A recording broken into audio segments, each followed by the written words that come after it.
Assalamualaikum warahmatullahi wabarakatuh. Perkenalkan, kami dari kelompok 6. Di sini kami akan mempresentasikan hasil diskusi kami, yaitu mengenai materi kendala pendidikan akibat SDM yang kurang berkualitas. Yang mana materi tersebut merupakan mata kuliah pengantar pendidikan dengan dosen pengampu Bapak Dian Syarifki, SPD, MPD. Di sini kami kelompok 6 beranggotakan 5 orang ya. Yang pertama adalah Ahmad Hafidudin dengan NPM 20-13936. Yang kedua adalah Eni Trianingsi dengan NPM 20-13973. Yang ketiga adalah Fitri Handayani dengan NPM 20-13910. Yang keempat adalah Muhammad Zailani dengan NPM 20-13975, dan yang terakhir atau yang kelima adalah saya sendiri, yaitu Risma Dwi Anggraini dengan NPM 20-13959. Di sini kami akan, saya sebagai moderator akan membuka sekaligus membahas mengenai atau menyinggung sedikit mengenai materi yang akan kami jelaskan ya, yaitu mengenai kendala pendidikan akibat kualitas SDM yang kurang.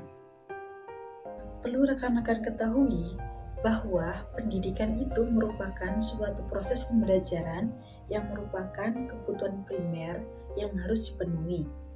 Karena dengan adanya pendidikan, maka suatu negara akan bisa maju dan meningkat secara pesat, karena pendidikan itu merupakan tonggak awal suatu kemajuan bangsa. Oleh sebab itu, suatu bangsa dikatakan maju ketika pendidikannya itu tertata dengan baik dan bisa melahirkan bibit-bibit yang cerdas supaya bisa mengembangkan bangsa dan negaranya sendiri. Apabila suatu negara memiliki sistem pendidikan yang masih cacat atau masih memiliki banyak permasalahan, maka tentunya harus segera diselesaikan agar tidak berkepanjangan dan agar tidak menimbulkan kekacauan akibat permasalahan pendidikan yang tak kunjung selesai. Menurut staf ahli Kemendikbud, Profesor Dr. Kacung-Marijan, Indonesia mengalami masalah pendidikan yang kompleks. Selain angka putus sekolah, pendidikan di Indonesia juga menghadapi berbagai permasalahan lain, mulai dari buruknya infrastruktur hingga kurangnya mutu guru. Masalah utama pendidikan di Indonesia adalah kualitas guru yang masih rendah, kualitas kurikulum yang belum standar, kurangnya SDM yang berkualitas, dan kualitas infrastruktur yang belum memadai. Dari keempat permasalahan tersebut, di sini kami akan terfokus pada permasalahan mengenai kurangnya SDM yang berkualitas. Sumber daya manusia atau SDM merupakan salah satu faktor kunci dalam pembangunan negara. Karena SDM berkontribusi pada proses pembangunan ekonomi nasional. Harus diakui bahwa kontribusi SDM Indonesia tidak menunjukkan signifikan selama ini dalam membangun bangsa. Sangat disayangkan sekali. Kekayaan alam Indonesia yang melimpah ruah dan beraneka ragam tidak dibarengi banyaknya SDM yang berkualitas. Begitupun di bidang pendidikan. SDM juga merupakan satu faktor permasalahan yang pendidikan yang ada di Indonesia, yaitu akibat ketidakmampuan atau rendahnya kualitas sumber daya manusia untuk mengelola sumber daya alam yang ada di Indonesia. Kualitas SDM yang rendah tersebut karena masyarakat terutama di pinggiran masih memiliki kesadaran yang rendah akan pentingnya pendidikan formal. Untuk materi selanjutnya akan dijelaskan oleh rekan kami, yaitu Muhammad Zailani. Silakan Muhammad Zailani untuk menjelaskan materi yang sudah dibagikan. Mengapa masalah tersebut bisa terjadi? Padahal Indonesia sudah merdeka, bukan? Menurut pandangan kami, Indonesia secara resmi memang sudah dinyatakan merdeka. Tapi mari kita lihat segala aspek kehidupan masyarakat Indonesia. Apakah sudah dikatakan merdeka? Jawabannya adalah belum tentu merdeka. SDA melimpah di negara kita, tetapi hal tersebut tidak diimbangi dengan pengolahan yang baik dari SDM Indonesia sendiri. Hal ini tentu menjadi ancaman serius bagi negara kita. karena ini bisa menjadi celah bagi pihak asing untuk mengelola SDA di Indonesia. Apakah akibatnya? Indonesia akan kembali terjajah dan ini sudah terlihat jelas di depan mata kita. Mengapa masyarakat Indonesia tidak bisa mengelola SDA-nya sendiri? Masalah utamanya adalah karena masyarakat Indonesia tidak memiliki ilmu yang cukup tentang bagaimana mengelola sumber daya alam yang ada dan bagaimana memberdayakan agar tetap dapat dinikmati oleh anak cucu kita nanti.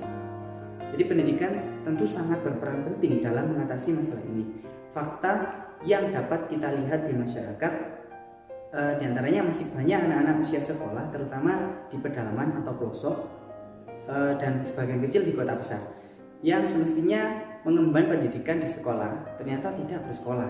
Bahkan kami sering melihat dan mendengar di berbagai media alasan mereka tidak bersekolah yaitu ketidakmampuan mereka dalam memenuhi kebutuhan sekolah seperti membeli buku, seragam, ataupun membayar biaya SPP sekolah.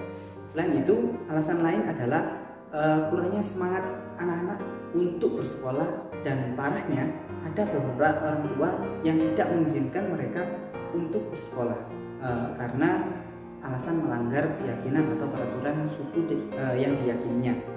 Padahal pemerintah sudah memberikan subsidi merata di seluruh Indonesia, yakni dalam pengadaan buku dan pembiayaan SPP yang semuanya telah dianggarkan secara matang dan merata.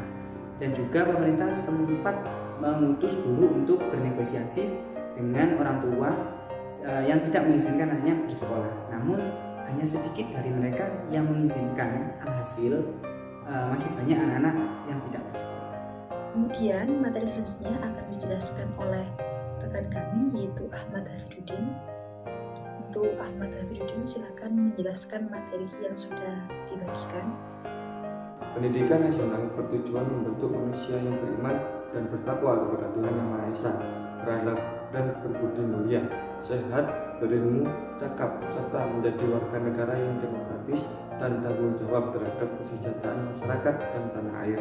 Namun, fakta di lapangan, cita-cita bangsa kita belum terwujud. Lantas, apakah sebenarnya penghambat peningkatan kualitas SDM, khususnya pendidikan? Ketidakmampuan sistem pendidikan kita menciptakan SDM berkualitas tinggi disebabkan sistem pendidikan kita yang masih berorientasi pada pengetahuan atau aspek kognitif, bukan berdasarkan pengalaman nilai-nilai agama. Dampaknya, banyak peserta didik dan anak-anak usia sekolah yang terjerat dalam seks bebas, penyalahgunaan narkotika dan obat-obat terlarang, perilaku kekerasan massal antar pelajar, tawuran dan berbagai tindakan kriminal lainnya yang bersifat kasuistis seperti pencurian, pemerkosaan, pembunuhan. Oke, untuk selanjutnya akan dijelaskan oleh Mbak Eni Trianingsi ya. Oke, untuk Mbak Eni Trianingsi silakan untuk membacakan atau menjelaskan mengenai materi yang sudah dibagikan. Solusi apa yang harus dilakukan masyarakat Indonesia? Solusi yang dapat dilakukan yaitu dengan sosialisasi dengan pihak-pihak terkait sampai ke pelosok negeri bahwa mengemban pendidikan itu tidak sulit dan tidak merugikan sama sekali karena fasilitas dan biaya sudah ditanggung pemerintah itu sendiri. Kita hanya memerlukan niat dan tekad yang kuat bila ingin bangkit dari pendidikan yang bisa dibilang terpuruk. Kita harus menuntut ilmu setinggi-tingginya agar dapat diamalkan dan dipraktekkan untuk kemajuan pendidikan di Indonesia. Dengan pendekatan tersebut, kita hanya bisa berharap kesadaran masyarakat akan timbul dan sadar pentingnya pendidikan formal dan timbul pula semangat masyarakat Indonesia dalam menuntut ilmunya. Indonesia sudah memiliki modal besar terhadap kekayaan alamnya, tetapi kurangnya pengetahuan masyarakat Indonesia menyebabkan bangsa Indonesia itu sendiri baru memanfaatkan sedikit kekayaan alam yang dimilikinya.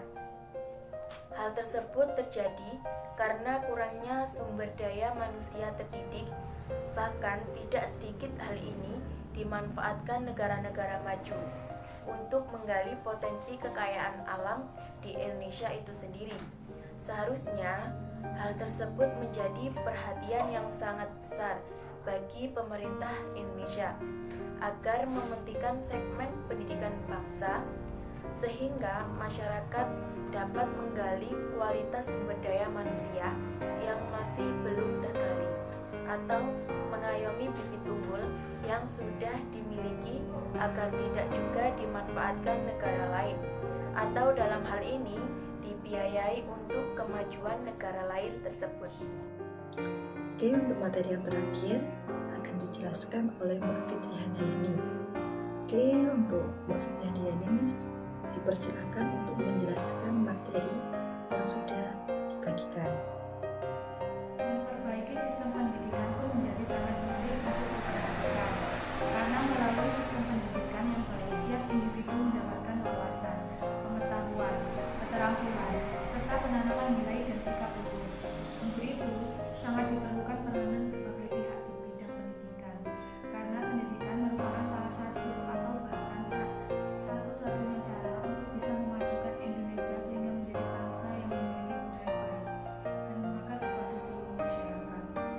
Tidak hanya orang tua dan guru, sudah semestinya pendidikan juga menjadi perhatian utama pemerintah agar semakin banyak terlahir sumber daya manusia berkualitas yang mampu mengelola sumber daya alam negeri ini demi kemajuan bangsa. Akhirnya, kita tentu sepakat bahwa mengelola sumber daya manusia berbanding lurus dengan kemajuan bangsa. Kemajuan sebuah bangsa tidak terlepas bagaimana sebuah bangsa mengelola sumber daya manusia dengan baik sebagai aset bangsa yang dapat membawa kemajuan. Jika kemajuan sebuah bangsa hanya bertopang pada sumber daya alam, maka suatu saat nanti sumber daya alam yang dimiliki akan habis. Sementara dengan mengelola sumber daya manusia secara baik, maka bangsa itu akan dapat eksis di dalam percaturan ekonomi global, walau mungkin dengan keterbatasan sumber daya alam yang dimilikinya. Itu tadi materi presentasi dari kelompok kami, yaitu mengenai kendala pendidikan akibat SDM yang kurang berkualitas. Apabila ada tutur kata yang kurang berkenan di hati rekan-rekan, kami kelompok 6 mengucapkan minta maaf yang sebesar-besarnya. Akhirul kalam, wabillahi taufiq wal hidayah. Wassalamualaikum warahmatullahi wabarakatuh. Terima kasih.